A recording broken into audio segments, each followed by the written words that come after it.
نحمده ونصلي على رسوله الكريم اما بعد فاعوذ بالله من الشيطان الرجيم بسم الله الرحمن الرحيم تلك الدار الآخرة نجعلها للذين لا يريدون علوا في الأرض ولا فسادا والعاقبة للمتقين صدق اللہ العظیم۔ آج میرا موضوع ہے تکبر کیا ہے اور تکبر کے نقصانات کیا ہیں اور تکبر سے بچنے کا طریقہ کیا ہے۔ سب سے پہلے یہ جاننا ہوگا تکبر ہے کیا۔ تو ایک حدیث مبارکہ کی روشنی میں عرض کرنا چاہوں گا۔ ایک دن سرکار دو عالم صلی اللہ علیہ وسلم نے صحابہ کرام رضی اللہ عنہم کو فرمایا تکبر کس کو کہتے ہیں؟ تو صحابہ کرام رضی اللہ عنہم نے عرض کی یا رسول اللہ صلی اللہ علیہ وسلم، اللہ تعالیٰ اور اس کا رسول صلی اللہ علیہ وسلم بہتر جانتے ہیں۔ تو پھر سرکار دو عالم صلی اللہ علیہ وسلم نے فرمایا اللہ تعالیٰ اور اس کے رسول پاک صلی اللہ علیہ وسلم کے حکم کی مخالفت اور لوگوں کو حقیر جاننے کا نام تکبر ہے۔ تو اللہ معاف کرے، دیکھو کتنا بڑی نحوست ہے تکبر کرنے والے کے لیے۔ اگر ہم تکبر کرنے والے بنیں تو اللہ تعالیٰ ہم سے بہت زیادہ ناراض ہوگا۔ یہ اللہ پاک نے قرآن پاک میں ارشاد فرمایا تلک الدار الآخرۃ نجعلها للذین لا یریدون علوا فی الارض ولا فسادا، سورۃ قصص آیت نمبر 83 پارہ نمبر 20۔ اللہ پاک نے ارشاد فرمایا یہ آخرت کا گھر ہم ان لوگوں کے لیے بناتے ہیں جو زمین میں تکبر اور فساد نہیں چاہتے۔ دیکھو کتنا خوش قسمتی ہے اس انسان کے لیے۔ تو اللہ پاک نے فرمایا ہم آخرت کے لیے ان لوگوں کے لیے گھر بناتے ہیں۔ سبحان اللہ، دیکھو اللہ تعالیٰ جنت میں گھر ان لوگوں کے لیے بناتا ہے جو زمین میں فساد بھی نہیں چاہتے اور تکبر بھی نہیں کرتے۔ آگے اللہ پاک نے ارشاد فرمایا والعاقبۃ للمتقین، اچھا انجام پرہیزگاروں ہی کے لیے ہے۔ دیکھو اس سے معلوم یہ ہوا جو اللہ تعالیٰ اور اللہ تعالیٰ کے رسول پاک صلی اللہ علیہ وسلم کے احکامات پہ چلتا ہے، وہ پرہیز کرتا ہے تو تکبر سے بچتا ہے اور لوگوں کو فساد میں ڈالنے سے، فساد سے بچتا ہے تو وہ پرہیزگار ہے۔ اللہ تعالیٰ نے فرمایا پرہیزگاروں کے لیے تو میں نے ان لوگوں کے لیے بنائے جنت میں گھر جو تکبر بھی نہیں کرتے اور فساد بھی نہیں چاہتے، اور اچھا انجام ہے پرہیزگاروں کے لیے۔ ایک اور حدیث مبارک عرض کرنا چاہیے، مسلم شریف کی حدیث ہے، کتاب الایمان حدیث نمبر 91 صفحہ نمبر 61۔ دیکھو جب ہم تکبر کریں گے تو اللہ تعالیٰ اور اس کے رسول پاک صلی اللہ علیہ وسلم کے احکامات کی مخالفت کریں گے تو پھر اس کی دنیا میں رہ کے تو پھر ہم کہاں جائیں گے، ہماری کیا صورتحال ہوگی؟ پھر ذلت کے سوا اور کچھ نہیں ملے گا، ذلت و پریشانیاں ہوں گی۔ اچھا ایک بات اور عرض کرنا چاہوں گا، تکبر کن وجوہات پہ ہوتا ہے، تکبر آتا کیسے ہے؟ تو تکبر آنے کی 8 وجوہات ہیں۔ سب سے پہلی وجہ یہ ہے کہ علم کی وجہ سے دوسروں کو لوگ حقیر سمجھتے ہیں، کیونکہ جس کے پاس علم آ جائے وہ کہتا ہے کہ میرے پاس علم ہے، یہ جاہل ہیں، یہ ان پڑھ ہیں، ان کو کسی چیز کا نہیں پتہ۔ یہ اس سے جو علم والا ہے اگر تکبر کرے علم والا، اس کو تھوڑا سا غور کر لینا چاہیے کہ شیطان کے پاس کتنا زیادہ علم تھا۔ شیطان کے پاس اتنا زیادہ علم تھا، وہ بیت المعمور کا خطیب تھا۔ دیکھو جو بیت المعمور کا خطیب ہو اس کے پاس کتنا علم ہوگا۔ اور دوسرا یہی چیز جو بندہ سوچ لے اور تکبر کرنے سے بچ جائے گا، کیونکہ اس نے تکبر کیا، وہ دنیا آخرت کے لیے وہ رسوا اور لعنتی بن گیا۔ دوسری چیز ہوتی ہے کچھ لوگ تکبر کرتے ہیں اپنی عبادت کی وجہ سے کہ میں عبادت گزار ہوں، میں نمازیں پڑھتا ہوں، روزے رکھتا ہوں۔ یہ لوگ نمازیں نہیں پڑھتے، روزے نہیں رکھتے، یہ سب لوگوں کے لیے۔ اس کو یہ سوچنا چاہیے عبادت تو اللہ تعالیٰ کے کرم سے ہی آتی ہے، کرم سے ہی عبادت ہو سکتی ہے۔ جس پہ اللہ تعالیٰ کا کرم ہوتا ہے اسی کو عبادت کی توفیق ملتی ہے۔ اللہ پاک جس سے ناراض ہوتا ہے اس سے سجدوں کی توفیق چھین لیتا ہے اور رزق نہیں چھینتا، کیونکہ رزق تو اپنے دشمنوں کو بھی دے رہا ہے، اور اللہ تعالیٰ اپنے نبی پاک صلی اللہ علیہ وسلم دشمنوں کو بھی دے رہا ہے، جو اس کی مخلوق کو تکلیف دیتے ہیں ان کو بھی رزق دے رہا ہے۔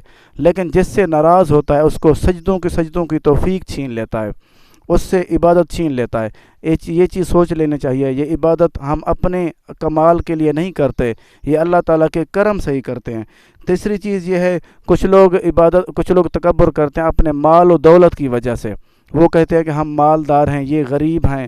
غربت کی وجہ سے لوگوں کو حقیر سمجھتے ہیں، اور جو مال کی وجہ سے تکبر کرتا ہے اس کو یہ سوچ لینا چاہیے کہ یہ مال تو کیا پتہ کتنے دن میرے پاس رہتا ہے، اگر رہے بھی صحیح تو کب تک رہے گا؟ جب تک یہاں پہ دنیا میں ہیں، جب تک چلے جائیں گے دنیا سے پھر خالی ہاتھ ہی جانا ہے۔ جتنے لوگ آئے، یہ بادشاہ آئے، پوری دنیا کے حکمران آئے، پھر بھی وہ چلے گئے خالی ہاتھ۔ چوتھی چیز ہے کہ کچھ لوگ تکبر کرتے ہیں اپنے خاندان کی وجہ سے کہ میں فلاں خاندان کا ہوں، فلاں چودھری ہوں، فلاں ذمہ دار ہوں، فلاں ملک ہوں۔ لوگوں کو یہ حقیر سمجھتے ہیں، یہ کمی لوگ ہیں، یہ گھٹیا قسم کے لوگ ہیں۔ ایسے نہیں کرنا چاہیے، کیونکہ اللہ پاک نے ہر انسان کو برابر بنایا، صرف قومیں اللہ پاک نے بنائی پہچان کے لیے۔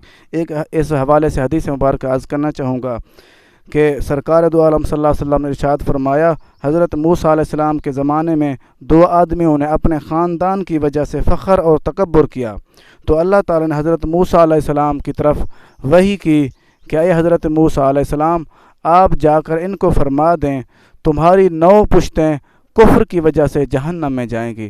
اللہ اکبر! دیکھو کتنا بڑا عذاب اللہ پاک نے فرمایا۔ جو بندہ اپنے خاندان کی وجہ سے تکبر کرتا ہے کہ میں فلاں خاندان کا ہوں، اللہ پاک نے فرمایا اس کی 9 پشتیں کفر کی وجہ سے جہنم میں جائیں گی۔ یہ معجم الکبیر حدیث نمبر 285۔ ایک اور وجہ، 5ویں وجہ میں آپ کو بتانا چاہوں گا۔ 5ویں وجہ یہ ہے کچھ لوگ اپنے حسن و جمال کی وجہ سے لوگوں کو حقیر سمجھتے ہیں کہ فلاں، اللہ معاف کرے، یہ گندی شکل کا ہے، اس کی شکل دیکھنے کے قابل نہیں ہے۔ کیونکہ اس چیز کو سوچنا چاہیے کہ جس خالق نے مجھے پیدا کیا اس خالق نے اس کو پیدا کیا، جس خالق نے اس کو پیدا کیا اسی نے مجھے پیدا کیا۔ اگر مجھے خوبصورت نہیں بنایا، اگر کسی کو اللہ پاک نے خوبصورت نہیں بنا ہماری نظر میں، ویسے اللہ تعالیٰ کی بارگاہ میں ہر انسان اللہ تعالیٰ کو پیارا ہے کہ وہ ہماری نگاہ دیکھنے کی نہیں ہوتی۔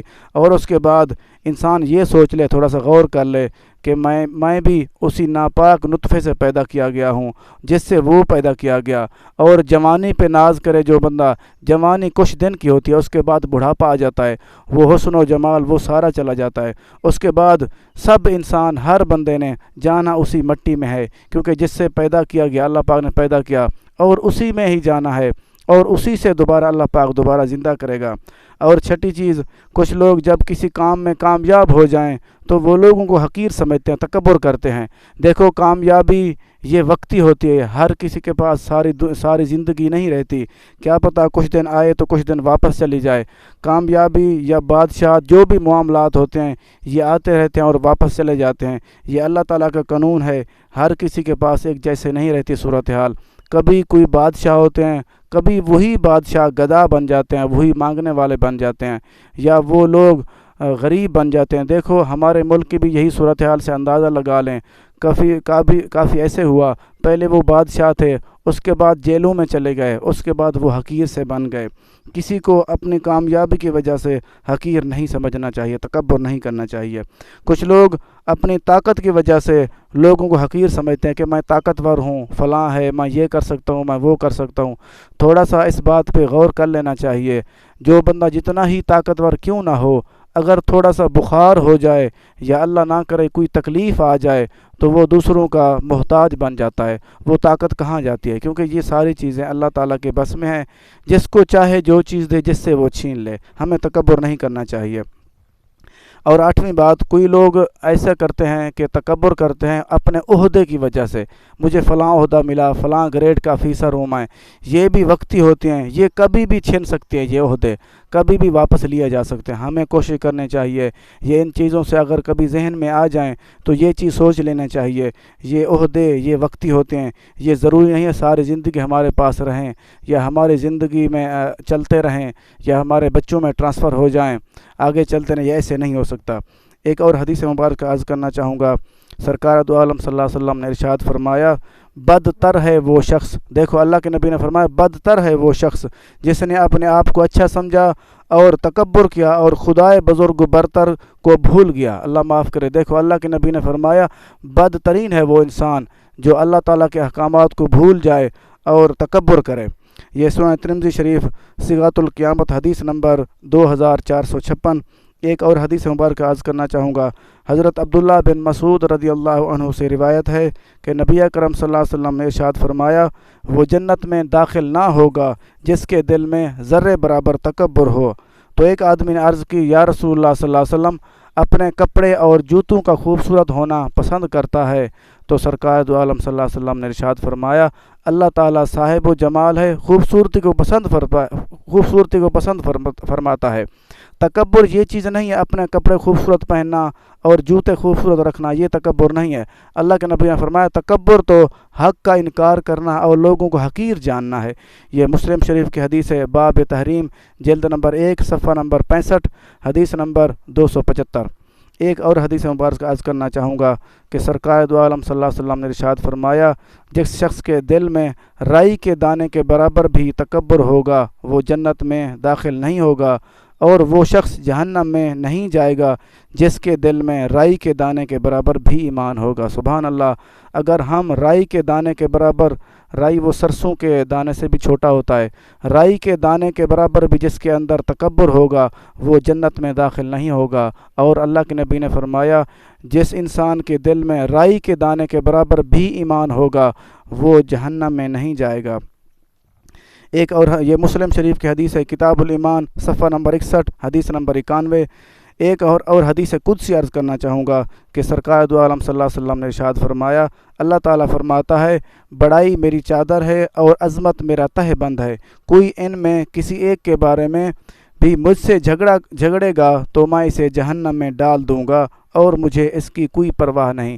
دیکھو اللہ تعالیٰ ان چیزوں سے پاک ہے، لیکن اللہ تعالیٰ نے ہمیں مثال دے کر سمجھا۔ حدیث قدسی میں اللہ پاک نے فرمایا جو بڑائی ہے، جو تکبر ہے وہ میری چادر ہے، جو عظمت ہے، بڑائی ہے وہ میرا تہ بند ہے۔ ہمیں بھی غور کر لینا چاہیے، یہ چیزیں اللہ تعالیٰ کو اچھی لگتی ہیں کیونکہ وہ مالک ہے، وہ خالق ہے، ہر چیز کو بنانے والا ہے، ہمیں بھی ہر چیز دیتا ہے، ہماری بھی ہر چیز کا مالک وہی ہے۔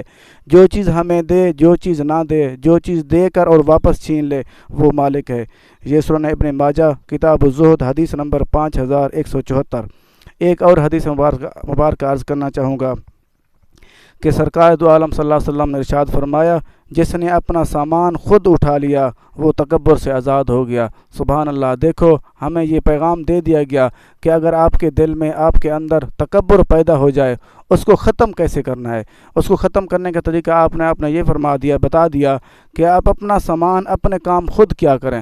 سبحان اللہ، دیکھو معلم کائنات نبی پاک صلی اللہ علیہ وسلم جیسی ہستی، آپ صلی اللہ علیہ وسلم اپنے گھر کے کام خود کیا کرتے تھے اور اپنے جوتے بھی گانٹھ لیا کرتے اور اپنے کپڑوں کو پیمند خود لگا لیا کرتے، کیونکہ آپ صلی اللہ علیہ وسلم نے ہمیں درس دیا کہ اگر آپ کے دل میں، آپ کے اندر تکبر پیدا ہو جائے، اپنے کام اپنے ہاتھوں سے کیا کریں تاکہ آپ کا تکبر ختم ہو جائے۔ ایک اور حدیث مبارک عرض کرنا چاہوں گا کہ سرکار دو عالم صلی اللہ علیہ وسلم نے ارشاد فرمایا تکبر سے نجات پانے کا ایک طریقہ یہ ہے کہ ہر مسلمان کو سلام کیجیے۔ سبحان اللہ، آگے یہ آپ نے طریقہ دوبارہ بتا دیا، دوسرا طریقہ بتا دیا آپ نے۔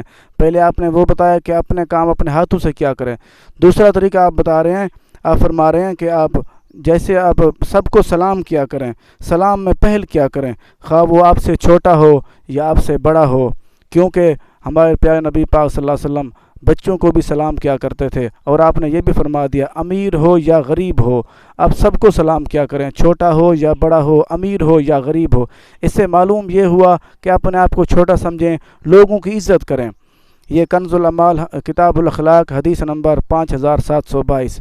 ایک اور حدیث مبارک عرض کرنا چاہوں گا، حضرت سیدنا امام حسن رضی اللہ عنہ فرماتے ہیں کہ عاجزی یہ ہے کہ آپ جب اپنے گھر سے نکلو تو جس مسلمان سے بھی ملو اسے اپنے سے بہتر سمجھو۔ سبحان اللہ، دیکھو ہمیں امام حسن علیہ السلام فرما رہے ہیں کہ جب آپ اپنے گھر سے نکلیں تو کوشش کریں کہ لوگوں کو اپنے سے بہتر سمجھیں، کیونکہ ہو سکتا ہے اس کی برائیاں اللہ تعالیٰ معاف فرما دے اور ہماری برائیاں اللہ تعالیٰ معاف نہ کرے، یہ بھی ہو سکتا ہے۔ اور یہ بھی ہو سکتا ہے کوئی اللہ تعالیٰ کو کوئی اس کی ادا پسند آ جائے، ہماری کوئی ادا ایسی نہ ہو جو اللہ تعالیٰ کو پسند نہ ہو، یہ بھی ہو سکتا ہے۔ ہمیں کوشش یہ کرنی چاہیے کہ لوگوں کو اچھا سمجھنا چاہیے خود سے۔ ایک اور حدیث مبارک عرض کرنا چاہوں گا کہ سرکار دو عالم صلی اللہ علیہ وسلم نے ارشاد فرمایا عاجزی اختیار کرو اور مسکینوں کے ساتھ بیٹھا کرو، اللہ تعالیٰ کے بڑے بندے بن جاؤ گے اور تکبر سے بھی آزاد ہو جاؤ گے۔ سبحان اللہ۔ دیکھو اللہ کے نبی نے یہ بھی فرما دیا، آپ عاجزی اختیار کرو اور مسکینوں کے ساتھ بیٹھا کرو، جو غریب لوگ ہیں، جو کم طبقے کے، کم مزدوری والے لوگ ہیں، غریب ہیں، مزدور ہیں، آپ ان کے ساتھ بیٹھا کرو۔ ایک تو ان کے ساتھ بیٹھنے سے یہ فائدہ ہوگا، آپ اللہ تعالیٰ کے بڑے بندے بن جاؤ گے۔ دوسرا، اگر آپ کے اندر تکبر ہوگا تو وہ تکبر ختم ہو جائے گا۔ سبحان اللہ۔ یہ کنز الاعمال کتاب الاخلاق کی حدیث مبارکہ ہے۔ ایک واقعہ عرض کرنا چاہوں گا۔ ایک رات حضرت سیدنا عمر بن عبدالعزیز رحمۃ اللہ علیہ کچھ لکھ رہے تھے، تو جیسے ان کے پاس قریب مہمان بیٹھا ہوا تھا، تو مہمان نے دیکھا، کیونکہ وہ جو چراغ جل رہا تھا جس کی روشنی سے وہ لکھ رہے تھے، وہ چراغ کا تیل ختم ہو گیا، وہ چراغ بجھنے کے بالکل قریب ہوا۔ تو اس مہمان نے عرض کی، اے بادشاہ وقت، کیا میں آپ کے چراغ میں تیل ڈال دوں؟ حضرت عمر بن عبدالعزیز نے فرمایا، نہیں، مہمان سے خدمت لینا اچھی بات نہیں ہے۔ تو پھر اس نے عرض کی، آپ ایسا کریں، اپنے کسی غلام کو جگا دیں، وہ تیل ڈال دے گا۔ انہوں نے فرمایا، نہیں، وہ ابھی سوئے ہیں، تو میں خود اٹھ کے تیل ڈال دیتا ہوں۔ کہ وہ خود اٹھے اور وہاں سے تیل اٹھایا اور اپنے چراغ میں ڈال دیا۔ جیسے وہ چراغ میں تیل ڈالا تو وہ چراغ تو جلتا رہا۔ پھر واپس آئے، پھر وہ فرمانے لگے کہ جیسے دیکھو، جب سے میں جیسے اٹھا ہوں جا کے تیل ڈالا، پہلے میں عمر تھا اور جیسے میں واپس آیا ہوں میں عمر ہوں، کوئی میری شان میں کمی نہیں آئی۔ کیونکہ ہمیں بھی کوشش کرنی چاہیے ان بزرگ لوگوں کے احکامات پہ عمل کریں، ان کے طریقے اپنائیں، کیونکہ وہ فرما رہے ہیں میرے مقام میں کوئی کمی نہیں ہے۔ بہترین آدمی وہ ہے جو اللہ تعالیٰ کے ہاں عاجزی کرنے والا ہو۔ وہ فرماتے ہیں بہترین انسان وہ ہے جو اللہ تعالیٰ کے ہاں عاجزی کرنے والا ہو۔ انہیں سوچا اگر میں تکبر کروں، اس کو مہمان کو بھی کام پہ لگاؤں، وہ بھی کام کر دیتا، اگر کسی غلام کو اٹھا دیتے وہ بھی کر دیتا، لیکن آپ نے یہ پسند نہیں فرمایا۔ آپ نے فرمایا میں خود چل کے اپنا کام خود اپنے ہاتھوں سے کر لوں گا، کیونکہ وہ لوگ پیارے نبی پاک صلی اللہ علیہ وسلم کے طریقے مبارک پہ عمل کرنے کی کوشش کرتے تھے، اس لیے وہ کامیاب ہوئے۔ ان کا مقام اتنا زیادہ تھا، انہوں نے 2 سال حکومت کی، لیکن اتنا پیار محبت سے حکومت کی، اتنا ادب کے ساتھ کی، اتنا ان کے حکومت میں انصاف تھا، عدل و انصاف تھا، کیونکہ کبھی کوئی گڑبڑ، کوئی لڑائی جھگڑا کبھی بھی نہیں ہوا۔ ان کا یہ مقام تھا کیونکہ نبی پاک صلی اللہ علیہ وسلم کے احکامات پہ عمل کرتے اور تکبر سے آزاد رہتے۔ ایک اور واقعہ عرض کرنا چاہوں گا۔ حضرت سیدنا عمر بن شیبہ رحمۃ اللہ علیہ فرماتے ہیں کہ میں مکہ شریف میں صفا مروہ کے درمیان موجود تھا کہ میں نے خچر پر سوار ایک شخص کو دیکھا کہ جس کے آگے آگے غلام تھے، اور وہ لوگوں کو پر سختی کے ساتھ لوگوں کو ہٹا رہے تھے کہ سائڈ پہ ہو جاؤ، ہٹ جاؤ، راستہ دے دو، انہی راستے سے ہٹا رہے تھے۔ کچھ ہی عرصہ بعد میں نے بغداد شریف میں آ گیا، وہاں پہ ایک پل پر میں کھڑا تھا کہ میں نے ایک شخص کو دیکھا جو ننگے پاؤں اور ننگے سر اور اس کے بال بڑھے ہوئے تھے، بکھرے ہوئے تھے۔ میں نے دیکھا، میں نے کہا پتہ نہیں، یہ مجھے لگ تو رہا ہے وہی بندہ ہے۔ میں اس کو غور سے دیکھنے لگا۔ اس نے کہا کیا بات ہے، تو مجھے غور سے دیکھ رہا ہے؟ تو وہ حضرت حسن بصری رحمۃ اللہ علیہ فرماتے ہیں، میں نے پوچھا یار آپ مجھے دیکھے ہوئے لگتے ہیں۔ اس نے کہا آپ کیسے مجھے جانتے ہیں؟ پھر انہوں نے واقعہ بتایا کہ میں نے آپ کو مکہ پاک میں دیکھا تھا، یہی صورتحال تھی۔ اس نے عرض کی ہاں بالکل اللہ کے ولی، بالکل میں تھا، کیونکہ میں نے ایسی جگہ پہ تکبر کیا جہاں پہ لوگ اللہ تعالیٰ کا گھر ہے، جہاں پہ لوگ عاجزی اختیار کرتے ہیں۔ اللہ پاک نے مجھے ایسی جگہ پہ رسوا کیا جہاں پہ لوگ تکبر کے ساتھ شان کے ساتھ رہتے ہیں۔ جو بندہ اللہ معاف کرے، جو بندہ تکبر کرے گا اور اللہ تعالیٰ اس کو رسوا کر سکتا ہے، کیونکہ وہ مالک خالق ہے۔ اس نے کہا میں ایسی جگہ تکبر کیا جہاں لوگ عاجزی کرتے ہیں، تو اللہ تعالیٰ نے مجھے ایسی جگہ رسوا کیا جہاں لوگ تکبر کرتے ہیں۔ یہ احیاء علوم میں ہے، جلد نمبر 3 صفحہ نمبر 1094۔ ایک اور واقعہ عرض کرنا چاہوں گا۔ حضرت حسن بصری رحمۃ اللہ علیہ اس قدر عاجز مزاج تھے کہ ہر انسان کو اپنے سے بہتر تصور کرتے۔ ایک دن ایک حبشی کو دیکھا، وہ دریائے دجلہ پر ایک عورت کے ساتھ بیٹھا ہوا شراب پیتے ہوئے دیکھا۔ اس وقت آپ کو تصور ہوا کہ یہ بھی مجھ سے بہتر ہو سکتا ہے، کیونکہ یہ تو شرابی ہے۔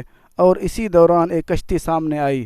جیسے کشتی سامنے آ رہی تھی تو وہ حبشی اٹھا فوراً، کیونکہ کشتی تھوڑی دیر آئی، جیسے وہ کنارے کے قریب پہنچنے کے تھوڑا سا پہلے وہ ہچکولے کھانے لگی اور وہ فوراً ہی پانی میں ڈوب گئی۔ اس میں 7 لوگ سوار تھے۔ تو وہ فوراً حبشی اٹھا کہ ان کو جا کے ایک ایک کر کے 6 لوگوں کو اس نے نکال لیا۔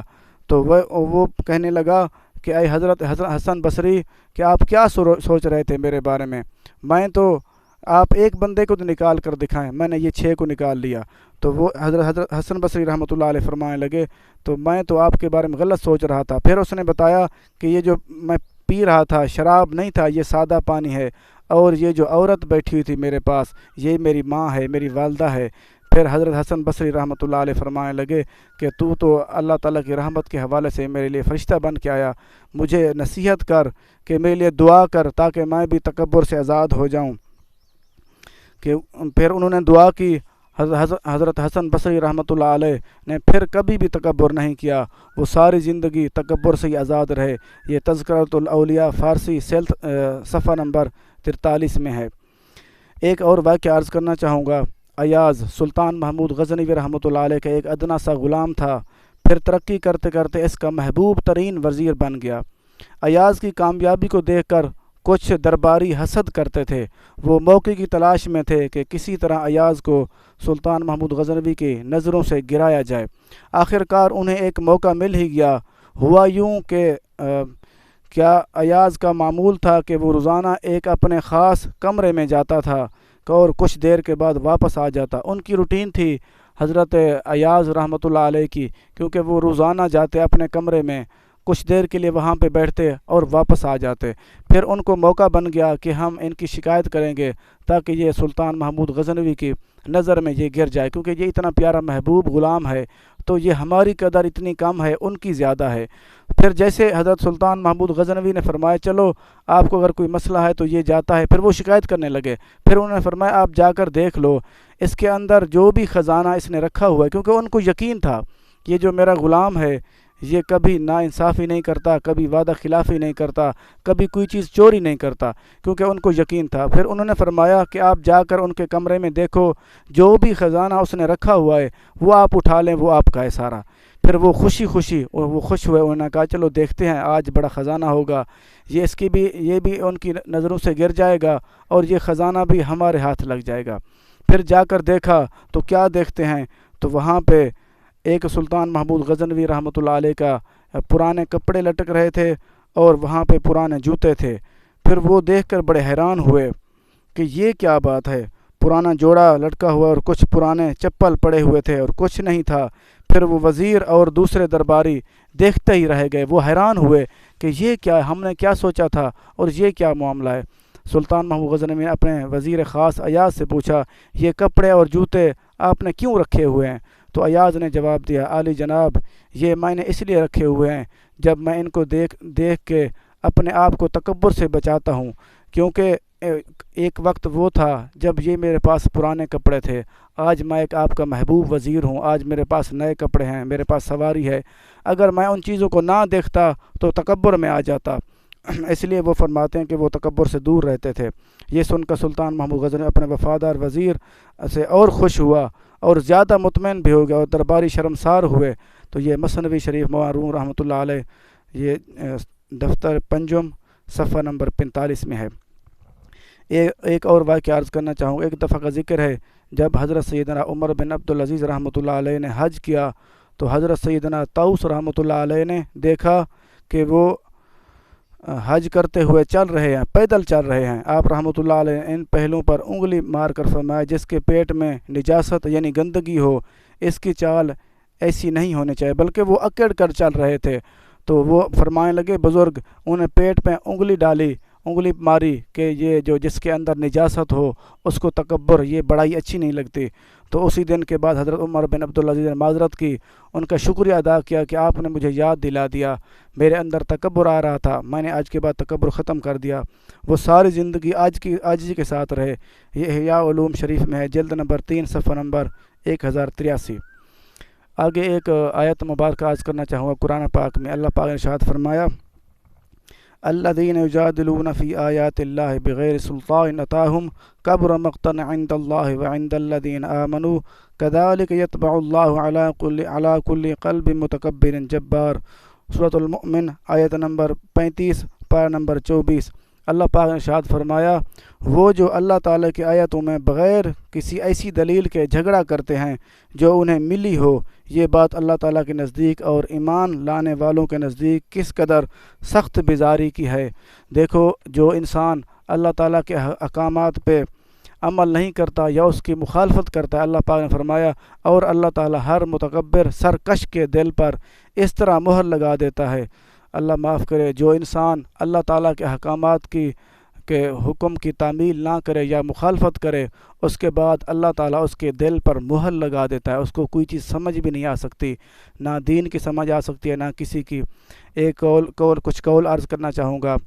حضرت سیدنا ابو بکر صدیق رضی اللہ عنہ نے فرمایا کوئی مسلمان کسی دوسرے مسلمان کو ہرگز حقیر نہ جانے، کیونکہ جو شخص بظاہر مسلمانوں کے ہاں چھوٹا دکھائی دیتا ہے وہ اللہ تعالیٰ کی بارگاہ میں بڑا ہوتا ہے۔ کچھ لوگ دیکھنے میں بڑے سادے ہوتے ہیں اور کچھ لوگ تاکہ ہمیں یہ درس دیا گیا کہ ہمیں ان کو حقیر نہیں جاننا، ان کی عزت کرنی ہے۔ جو لوگ ظاہری دیکھنے میں کمزور لگتے ہیں، جو ادنا سے سادہ سے لگتے ہیں، وہ اللہ تعالیٰ کی بارگاہ میں بہت بڑے لوگ ہوتے ہیں۔ اس کے بعد ایک اور قول عرض کرنا چاہوں گا۔ حضرت سلمان فارسی رضی اللہ عنہ سے پوچھا گیا کون سی برائی ہے جس کے ساتھ نیکی سے کوئی فائدہ نہیں ہوتا، تو انہوں نے فرمایا وہ تکبر ہے۔ دیکھو اللہ معاف کرے کتنا بڑا عذاب ہے ہمارے لیے تکبر۔ جو انسان تکبر کرنے والا ہو اس کو نیکی بھی کوئی فائدہ نہیں دیتی، اس کا نیکی کا کوئی صلہ نہیں ملتا۔ آگے حضرت سیدنا امام باقر رحمۃ اللہ علیہ نے فرمایا تکبر انسان کے دل میں جس قدر داخل ہوتا ہے اس قدر اس کی عقل کم ہو جاتی ہے۔ اللہ اکبر۔ دیکھو جس انسان کے اندر دل میں تکبر پیدا ہو جائے اس کی عقل ختم ہو جاتی ہے، اس کی عقل کمزور ہو جاتی ہے۔ حضرت سیدنا بایزید بستامی رحمۃ اللہ علیہ فرماتے ہیں جب تک بندہ یہ گمان کرتا رہے کہ مخلوق میں مجھ سے برے لوگ موجود ہیں وہ تکبر کرنے والا ہے۔ اللہ اکبر۔ اگر ہم یہ سوچتے رہیں کہ ہمارے دنیا میں ہم سے برے لوگ موجود ہیں، اگر کسی کے اندر کسی کے دل میں یہ بات ہے تو وہ سمجھ لیں تکبر کرنے والا ہے۔ اللہ پاک ہمیں سب کو تکبر سے آزاد فرمائے اور ہمیں اللہ تعالیٰ اور اس کے رسول پاک صلی اللہ علیہ وسلم کے احکامات پہ عمل کرنے کی توفیق دے۔ ہمیں تو چاہیے کہ سر جھکا لینا چاہیے جو بھی اللہ تعالیٰ اور اس کے رسول پاک صلی اللہ علیہ وسلم کا فرمان ہو، اور ہم نے لوگوں کو عزت کرنی، کیونکہ اللہ تعالیٰ نے لوگوں کو بنایا ہے، وہ مخلوق کو بنانے میں اتنا کمال رکھتا ہے کیونکہ وہ اعلیٰ قسم کا مالک ہے، اعلیٰ خالق ہے، کیونکہ وہ بنانے والا ہے، وہ خالق ہے، وہ اچھا ہی بنائے گا۔ کیونکہ ہمیں اللہ پاک توفیق دے کہ ہم سب کی عزت کریں اور اللہ تعالیٰ کے احکامات کو، اس کے رسول پاک صلی اللہ علیہ وسلم کے احکامات کو ماننے کی توفیق دے۔ ہمارا اللہ حامی ہو، حامی و ناصر ہو۔ اللہ حافظ۔